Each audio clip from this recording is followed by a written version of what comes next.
જય સ્વામિનારાયણ વિદ્યાર્થી મિત્રો, શ્રી સ્વામિનારાયણ ગુરુકુળ રાજકોટ સંસ્થાન દ્વારા આયોજિત SGIS ઓનલાઈન લેક્ચરમાં આપનું સ્વાગત છે.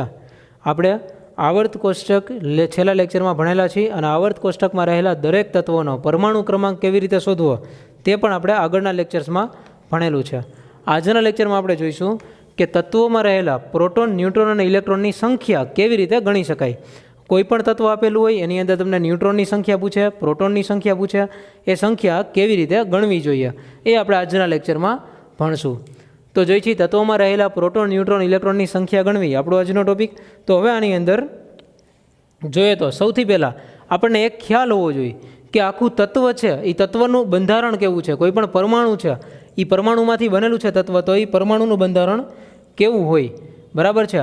એ પરમાણુનું બંધારણ કેવું છે આપણે જોઈ લઈએ. તો પરમાણુના બંધારણની અંદર કેન્દ્રમાં પ્રોટોન અને ન્યુટ્રોન બંને રહેલા હોય, એની આજુબાજુ ઇલેક્ટ્રોન ફરતા હશે, કક્ષાઓમાં ફરતા હોય. આ પરમાણુનું બંધારણ જે હોય છે એ પરમાણુનું બંધારણ તમે લોકો આગળના ધોરણોમાં શીખીને આવ્યા છો. કેન્દ્રમાં પ્રોટોન અને ન્યુટ્રોન બંને હોય અને ઇલેક્ટ્રોન છે અહીંયા કક્ષકોની અંદર કે કક્ષાઓમાં ફરતા હોય છે, બરાબર. તો આપણે અહીં લખી શકીએ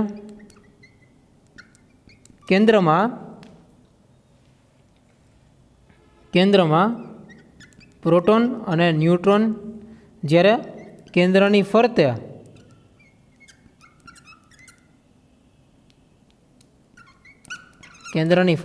ઇલેક્ટ્રોન રહેલા હોય. તો પ્રોટોન અને ન્યુટ્રોન છે કેન્દ્રમાં રહેલા હોય અને કેન્દ્રની ફરતે ઇલેક્ટ્રોન રહેલા હોય છે. જેટલા પ્રોટોન હોય, જો તટસ્થ પરમાણુ હોય, તમારી પાસે જે પરમાણુ છે એ તટસ્થ હોય, તો તટસ્થ પરમાણુમાં જેટલી પ્રોટોનની સંખ્યા હોય એટલી જ સંખ્યા ઇલેક્ટ્રોનની હોય. પરમાણુની સંખ્યા તટસ્થ પરમાણુ જે હોય એની અંદર તટસ્થ હોય એટલે કે કોઈ વીજભાર ન હોય, પ્લસ વીજભાર, માઇનસ વીજભાર, આવો કોઈ વીજભાર એની અંદર રહેલો ન હોય. તો પ્રોટોન જેટલા હોય એટલી જ સંખ્યામાં એની અંદર ઇલેક્ટ્રોન હોય. જો ધન વીજભાર હોય કે ઋણ વીજભાર હોય,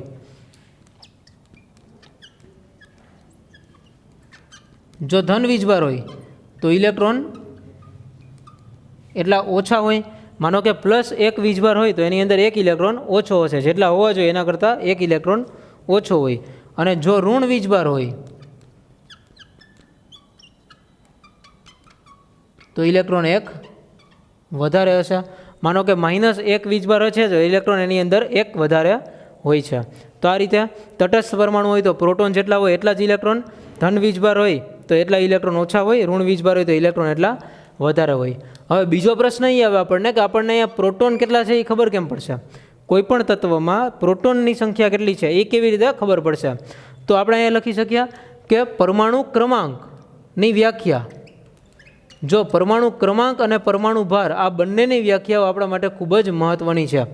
પરમાણુ ક્રમાંકની વ્યાખ્યા શું હતી? આપણે આગળ એક વખત જોયેલી છે.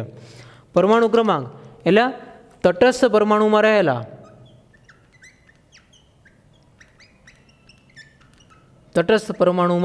રહેલા અથવા તો તટસ્થ પરમાણુ સિવાય તટસ્થ પરમાણુમાં અથવા તો એના આયનમાં, બરાબર, તટસ્થ પરમાણુમાં અથવા આયનમાં રહેલા પ્રોટોનની સંખ્યા. પ્રોટોન જેટલા હોય, કેન્દ્રમાં જેટલા પ્રોટોન રહેલા હોય એની સંખ્યાને કહેવાય પરમાણુ ક્રમાંક. તો આપણે કોમન રીતે એમ કહી શકીએ પરમાણુ ક્રમાંક એટલે કેન્દ્રમાં રહેલા પ્રોટોનની સંખ્યા. એટલું આપણે કોમન લખીએ તો પણ પરમાણુ ક્રમાંકની વ્યાખ્યા ચાલે. અને બીજી વ્યાખ્યા છે પરમાણુ ભાર અથવા તો પરમાણુ ભારાંક, પરમાણુ દળાંક, પરમાણુ ભારાંક અથવા તો પરમાણુ ભાર. તો પરમાણુ ભારની વ્યાખ્યા જો જોઈ તો પરમાણુ ભારની વ્યાખ્યામાં એટલું આવે કે આપણને ખ્યાલ છે એમ પ્રોટોન અને ન્યુટ્રોનનું દળ ખૂબ જ વધારે છે. પ્રોટોન અને ન્યુટ્રોનનું દળ ઇલેક્ટ્રોનના દળ કરતાં ખૂબ જ વધારે હોય છે. તો પ્રોટોન અને ન્યુટ્રોનનું દળ જ આખા પરમાણુનું દળ ગણવાનું હોય છે. તો પરમાણુ ભાર, પરમાણુ દળ એની વ્યાખ્યા એવી રીતે થશે કે કેન્દ્રમાં રહેલા પ્રોટોન અને ન્યુટ્રોનની સંખ્યાનો સરવાળો. કેન્દ્રમાં જેટલા પ્રોટોન રહેલા હોય, જેટલા ન્યુટ્રોન રહેલા હોય એની સંખ્યાનો સરવાળો કરીએ એટલે આપણને મળે પરમાણુ ભાર. હવે પ્રોટોનનું દળ અને ન્યુટ્રોનનું દળ એ બંનેને આપણે એક ધારી લીધા છે અને ઇલેક્ટ્રોનનું દળ એની સાપેક્ષમાં શૂન્ય માનેલું છે, બરાબર. ખરેખર એનું દળ અલગ હોય છે, કિલોગ્રામ એકમની અંદર એનું દળ જુદું છે, પણ આપણે અહીંયા આપણા સરળતા માટે અને બધી જ ગણતરીઓ માટે પ્રોટોન અને ન્યુટ્રોનનું દળ હંમેશા એક ધારેલું હોય છે, બરાબર. કે પ્રોટોન એક હોય તો એનું દળ એક કહેવાય, 2 પ્રોટોન હોય તો એનું દળ 2 થઈ જાય, 5 ન્યુટ્રોન હોય તો 5 થઈ જાય દળ. આ રીતે એની ગણતરી કરવાની હોય. પરમાણુ ક્રમાંક આનો સિમ્બોલ છે Z અને પરમાણુ ભાર આનો સિમ્બોલ છે A, બરાબર. તો આના માટે પ્રોટોન અને ન્યુટ્રોનની સંખ્યાનો સરવાળો તો પ્રોટોન પ્લસ ન્યુટ્રોન આ રીતે લખેલું હોય છે. A બરાબર પ્રોટોન પ્લસ ન્યુટ્રોન આટલું હોય છે. તો આપણને હવે ખબર પડી જાય કે જો પરમાણુ ક્રમાંક ખબર પડી ગઈ તો આપણને એની અંદર રહેલા પ્રોટોનની સંખ્યા ખબર પડી જશે, બરાબર. આપણું મહત્ત્વનું કામ છે પરમાણુ ક્રમાંક ખબર હોવી જોઈએ, બરાબર. તો પરમાણુ ક્રમાંક કેવી રીતે શોધાય એના માટે આવર્ત કોષ્ટક આવડે છે. આવર્ત કોષ્ટક આપણે આગળના લેક્ચર્સમાં ભણેલું છે. તો આવર્ત કોષ્ટક ઉપરથી પરમાણુ ક્રમાંક ગણવાનો, પરમાણુ ક્રમાંક ગણી લે એની ઉપરથી પ્રોટોનની સંખ્યા મળશે, એટલે આપણને પરમાણુ ક્રમાંક પ્રોટોનની સંખ્યા ખબર પડી જાય. અને પ્રોટોનની સંખ્યા ખબર પડી ગઈ તો ઇલેક્ટ્રોનની સંખ્યા ખબર પડી જશે. અને જો પરમાણુ ભાર આપણને ખ્યાલ હોય, એ તત્વનો પરમાણુ ભાર કેટલો છે એ આપણને આપેલો હોય, તો આપણે એની અંદર ન્યુટ્રોનની સંખ્યા પણ ગણી શકીએ. તો આપણે એવા અમુક પ્રશ્નો સોલ્વ કરીએ કે જેનાથી આપણને આઈડિયા આવે કે એની અંદર પરમાણુ ભાર કે પરમાણુ ક્રમાંક કે પ્રોટોન ન્યુટ્રોન ઇલેક્ટ્રોનની સંખ્યા કેવી રીતે ગણવી. તો પ્રશ્ન છે એનો, નીચે આપેલા પરમાણુઓ અથવા તો આયનો માટે પ્રોટોન, ન્યુટ્રોન અને ઇલેક્ટ્રોનની સંખ્યા ગણો. પ્રોટોનનો સિમ્બોલ P+, એના ઉપર વીજભાર પ્લસ હોય એટલા માટે P+ લખાય. ન્યુટ્રોન ઉપર કોઈ વીજભાર ન હોય એટલે N0 અને ઇલેક્ટ્રોન ઉપર માઇનસ વીજભાર હોય એટલે E-. આ રીતે લખવાનું હોય છે. એના સિમ્બોલિક ટર્મ છે. સિમ્બોલિક ટર્મ છે આ તમે લોકો આગળના ધોરણોમાં ભણેલી છે, એટલા માટે હવે એની ડિટેલમાં ડિસ્કશન ન કરીએ તો પણ ચાલે. તો નીચે આપેલા પરમાણુઓ માટે પ્રોટોન, ન્યુટ્રોન, ઇલેક્ટ્રોનની સંખ્યા ગણો આપણો પ્રશ્ન છે. પહેલો પ્રશ્ન Cl37 અને આટલું આપ્યું છે Cl37. તો બીજી એક વાત જે તમારે જે ક્રોસ છે જસ્ટ ફોર જાણકારી તમારા માટે કામની, કે કોઈપણ તત્વનો જ્યારે સિમ્બોલ લખવામાં આવે છે, બરાબર, કોઈપણ તત્વનો સિમ્બોલ લખવામાં આવે છે તો ડાબી બાજુ નીચે એ તત્વનો પરમાણુ ક્રમાંક લખાતો હોય છે, ડાબી બાજુ ઉપર એ તત્વનો પરમાણુ ભાર લખાતો હોય છે, બરાબર. ડાબી બાજુ નીચે તત્વનો પરમાણુ ક્રમાંક લખાય, ડાબી બાજુ ઉપર તત્વનો પરમાણુ ભાર લખવામાં આવે છે. જમણી બાજુ ઉપર ન્યુટ્રોનની સંખ્યા લખાતી હોય છે અથવા તો ઘણી બધી વખત પરમાણુ ભાર પણ લખતા હોય છે, બરાબર છે. તો ત્યાં ન્યુટ્રોનની સંખ્યા અથવા તો પરમાણુ ભાર કાંઈ પણ લખેલું હોય. અને જમણી બાજુ નીચે મોટાભાગે કાંઈ લખેલું હોતું નથી, પણ અહીંયા આપણે સમજશું કે ન્યુટ્રોન માઇનસ પ્રોટોનની સંખ્યા હોય એવું લખવાનું હોય છે, બરાબર. એ આપણે હજી આગળના લેક્ચર્સમાં ભણશું કે આ બધાનો મતલબ શું થાય છે. પણ અત્યારે ખાલી એટલો ખ્યાલ હોવો જોઈએ કે ડાબી બાજુ નીચે પરમાણુ ક્રમાંક અને ડાબી બાજુ ઉપર પરમાણુ ભાર લખવો આ સામાન્ય નિયમ છે, બરાબર. આ જ રીતે લખવાનું હોય છે. પણ ઘણી બધી જગ્યાએ ડાબી બાજુ નીચે પરમાણુ ક્રમાંક લખેલો હોય છે, ઘણી બધી રેફરન્સ બુકમાં, કેટલા બધા પેપર્સમાં, બધી જગ્યાએ ડાબી બાજુ નીચે પરમાણુ ક્રમાંક લખેલો હોય છે અને જમણી બાજુ ઉપર પરમાણુ ભાર લખેલો હોય છે, બરાબર. ડાબી બાજુ નીચે પરમાણુ ક્રમાંક હોય છે અને જમણી બાજુ ઉપરની તરફ પરમાણુ ભાર લખેલો હોય છે. જ્યાં M છે એ આપણું તત્વ છે, એનો સિમ્બોલ છે એવું માનવું. તો આ રીતે લખેલું હોય છે. તો આના ઉપરથી તમને ખ્યાલ આવવો જોઈએ. તો જો અહીંયા Cl37 લખ્યું છે એનો મતલબ એમ કે આની અંદર Clનો પરમાણુ ભાર 37 લખેલો છે. ડાબી બાજુ ઉપર લખ્યું છે એ પરમાણુ ભાર છે, ડાબી બાજુ નીચે કાંઈ લખ્યું જ નથી. એનો મતલબ કે એ આપણે શોધવાનો છે, એનો પરમાણુ ક્રમાંક કેટલો થાય એ શોધવો પડે. તો આપણે Cl37 લખેલું છે, આના ઉપરથી આપણને શું મળી ગયું કે પરમાણુ ભાર મળી ગયો. પરમાણુ ભાર બરાબર 37. એનો મતલબ એમ કે પ્રોટોન પ્લસ ન્યુટ્રોન એના બરાબર 37 છે આ Cl37 માટે. હવે આપણે Clનો પરમાણુ ક્રમાંક જોઈએ. તો Clનો પરમાણુ ક્રમાંક આપણને ખ્યાલ છે એ કઈ સિરીઝમાં આવશે, તો હેલોજનવાળી સિરીઝમાં આવે. હેલોજનવાળી સિરીઝ હોય તો એની અંદર FCl Br I આ રીતે હતું. ફ્લોરિનનો પરમાણુ ક્રમાંક 9 હતો તો એની અંદર આપણે કેટલા ઉમેરવાના હતા કે જેથી કરીને આવી જાય, તો પહેલી વખત અહીંયાથી 8 ઉમેરતા હતા, બીજી વખત પાછા 8 ઉમેરવાના. જમણી બાજુ હવે આગળના લેક્ચર્સની અંદર પરમાણુ ક્રમાંક કેમ શોધવો એના વિશે ખૂબ જ ડિટેલમાં વાત કરેલી છે. જો અત્યારે તમને ખ્યાલ ન આવતો હોય તો હજી એક વખત આગળનો લેક્ચર રિવિઝન કરો, એ જોવો તો તમને ખ્યાલ આવશે કે પરમાણુ ક્રમાંક કેવી રીતે નક્કી કર્યો છે. તો આ ફ્લોરિનનો પરમાણુ ક્રમાંક 9 હતો, એમાં 8 ઉમેર્યા એટલે 9 ને 8 થઈ ગયા 17. તો ક્લોરિનનો પરમાણુ ક્રમાંક છે 17.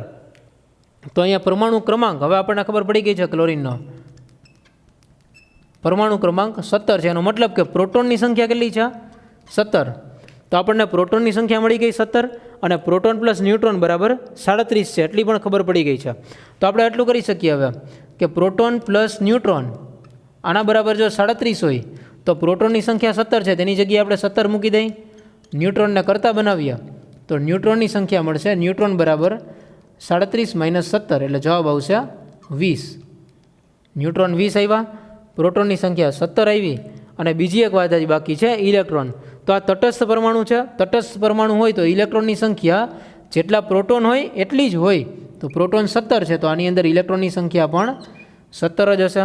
તો આપણને જવાબ આવી ગયો પ્રોટોન 17, ન્યુટ્રોન 20 અને ઇલેક્ટ્રોન 17. આ રીતે આપણે પ્રોટોન, ન્યુટ્રોન અને ઇલેક્ટ્રોનની સંખ્યા ગણી શકીએ છીએ. બરાબર. તો હું તમને અહીંયા બીજા એક્ઝામ્પલ્સ કરાવું છું, જે હવેથી આપણે આવી આખી ગણતરી નહીં કરીએ, એની બદલે શોર્ટકટમાં એના ઉદાહરણોના જવાબ લખશું. અને બીજા અમુક એક્ઝામ્પલ છે એ તમારા માટે હોમવર્કમાં પણ હું તમને અત્યારે આપીશ. Zn63, lithium 7,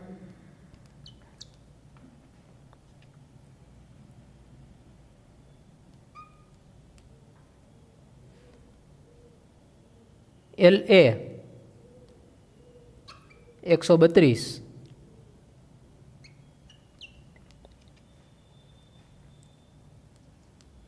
sulphur 32, phosphorus +3 31.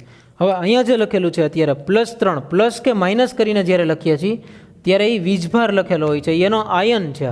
અને જ્યારે તટસ્થ તત્વ લખેલું હોય ત્યારે અહીંયા ઉપર લખેલું હોય ન્યુટ્રોનની સંખ્યા અથવા પરમાણુ ભાર માનવાના હોય છે. તો અત્યારે અહીંયા ફોસ્ફરસ +3, ફોસ્ફરસનો વીજભાર લખેલો છે. બરાબર. એટલે આયન લખેલો છે ફોસ્ફરસ આયન Br -80,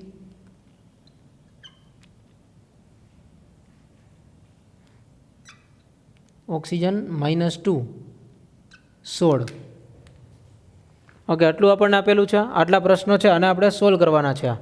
તો અહીંયા પ્રોટોનની સંખ્યા લખશું, આ ન્યુટ્રોનની સંખ્યા અને ઇલેક્ટ્રોનની સંખ્યા.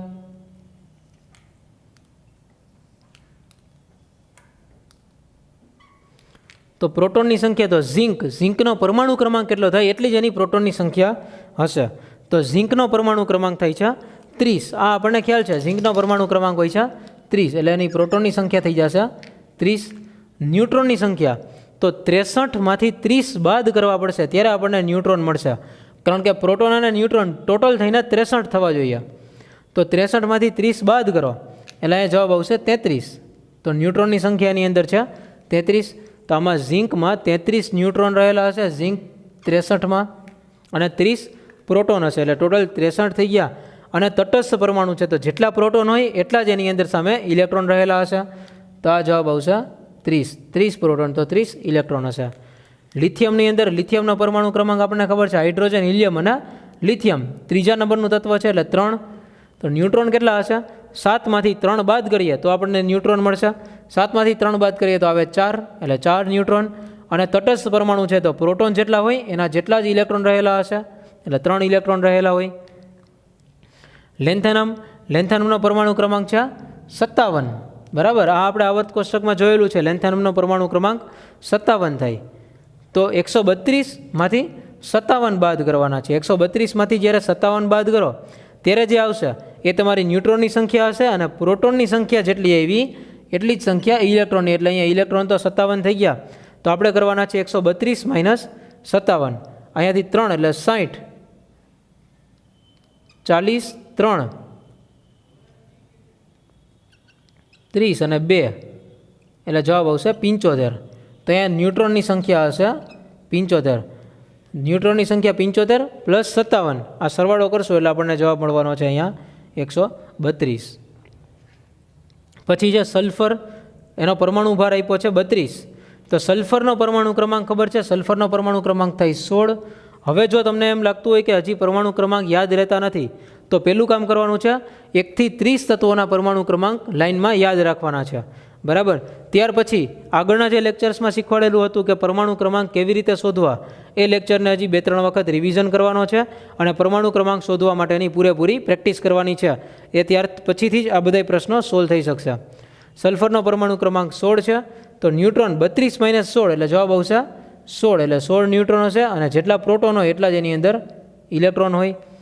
હવે ત્યાર પછી ફોસ્ફરસ છે. ફોસ્ફરસનો પરમાણુ ભાર 31 છે અને પરમાણુ ક્રમાંક આપણને ખ્યાલ છે એમ 15 હોય, તો પરમાણુ ક્રમાંક 15 છે. ન્યુટ્રોનની સંખ્યા 31 - 15 એટલે એ જવાબ આવશે 16, બરાબર. ન્યુટ્રોનની સંખ્યાની અંદર 16 હશે, 16 ને 15 31. હવે અહીંયા +3 વીજભાર લખેલો છે. જે વીજભાર લખેલો છે એ આપણે ઇલેક્ટ્રોનનો ધન વીજભાર હોય તો એટલા ઇલેક્ટ્રોન ઓછા કરવા પડે. તો આપણા પ્રોટોન 15 છે તો ઇલેક્ટ્રોન હોવા જોઈએ 15, પણ +3 વીજભાર છે તો એમાંથી 3 ઇલેક્ટ્રોનને બાદ કરવા પડે, કારણ કે +3 વીજભાર ત્યારે જ આવ્યો હોય કે જ્યારે 3 ઇલેક્ટ્રોન નીકળી ગયા હોય. તો 15માંથી 3 કાઢી નાખી તો વધશે 12, તો આ ઇલેક્ટ્રોનની સંખ્યા આવશે 12. એની અંદર 12 ઇલેક્ટ્રોન રહેલા હશે. એ રીતે Br- તો બ્રોમિનનો પરમાણુ ક્રમાંક, તો અહીંયાથી આપણે જોઈ આ ફ્લોરિન માટે 9 હતો, એમાં 8 ઉમેરીને આવ્યા હોય પહેલાં, તો પછી 8 ઉમેર્યા, પછી ડાયરેક્ટ 18 ઉમેરવાના હતા, અહીંયા 18 અને પછી પાછા 18, પછી 32 આવી રીતે હતું, બરાબર. 8 18 18, તો આપણે અહીંયા 18 ઉમેરશું, બરાબર. 17માં જ્યારે 18 ઉમેર્યા ત્યારે કેટલા આવશે જવાબ? 17 અને 18 35. તો બ્રોમિનનો પરમાણુ ક્રમાંક થશે 35. એટલે એનો મતલબ એમ કે એના પ્રોટોનની અંદર પ્રોટોનની સંખ્યા મળવાની છે 35 અને એની અંદર પરમાણુ ભાર આપ્યો છે 80. જો પરમાણુ ભાર 80 આપ્યો છે તો 80 - 35 કરીએ એટલે આપણને અહીંયા ન્યુટ્રોનની સંખ્યા મળશે. તો આવશે ન્યુટ્રોનની સંખ્યા આવશે 45, બરાબર. તો ન્યુટ્રોનની સંખ્યા 45 મળી. હવે અહીંયા વીજભાર છે માઇનસ, તો બ્રોમિનની અંદર 35 પ્રોટોન છે એટલે 35 ઇલેક્ટ્રોન હોવા જોઈએ, બરાબર. પણ માઇનસ વીજભાર છે અને માઇનસની સાથે કંઈ લખેલું નથી એટલે એને -1 સમજવાના હોય. -1 વીજભાર છે, તો જ્યારે -1 વીજભાર હોય ત્યારે 1 ઇલેક્ટ્રોન એટલે કે ઋણ વીજભાર હોય તો એટલા ઇલેક્ટ્રોનને વધારે કરવા પડે. તો 35 ઇલેક્ટ્રોન હોવા જોઈએ, પણ -1 છે એટલે 1 ઇલેક્ટ્રોનને વધારે ઉમેરશું, તો આ બની જશે એની અંદર ઇલેક્ટ્રોનની સંખ્યા 36. તો આ 36 ઇલેક્ટ્રોન હશે. અને ઓક્સિજન, તો ઓક્સિજનમાં જોઈએ તો એનો પરમાણુ ક્રમાંક હોય 8 પરમાણુ ક્રમાંક હોય તો પ્રોટોનની સંખ્યા 8 છે, 16 - 8 તો ન્યુટ્રોન 8 બને. અને -2 છે તો જેટલા પ્રોટોન હોય એમાં 2 વધારી દેવા પડે, એટલા ઇલેક્ટ્રોન હોય, તો 2 ને 8 8 10, તો 10 એની અંદર ઇલેક્ટ્રોન હશે. આમાં 2 વધારવા પડશે એટલે 8માં આપણે 2 ઉમેરી દઈએ તો જવાબ આવે 10, તો 10 ઇલેક્ટ્રોન રહેલા હશે. આ રીતે કોઈ પણ તત્વમાં પ્રોટોન ન્યુટ્રોન ઇલેક્ટ્રોનની સંખ્યા ગણી શકાય કે કોઈ આયનોની અંદર પ્રોટોન ન્યુટ્રોન ઇલેક્ટ્રોનની સંખ્યા ગણી શકાય. તો હું તમને અત્યારે થોડીક એક્સરસાઇઝ આપું છું, થોડાક એક્ઝામ્પલ આપું છું જે તમારે હોમવર્કમાં સોલ્વ કરવાના છે.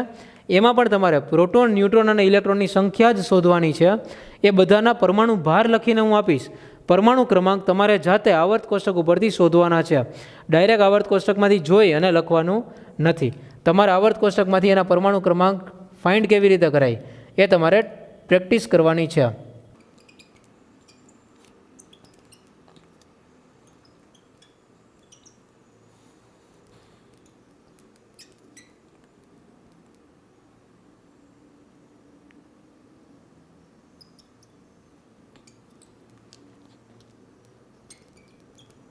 આ 5 જે સાદા તત્વો લખેલા છે, ત્યાર પછીના તત્વો આપું છું જે આયનોવાળા આપું છું, જેની અંદર ઇલેક્ટ્રોનનો ફેરફાર આવતો હશે. એવા હવે હું બીજા 4-5 એક્ઝામ્પલ આપું છું.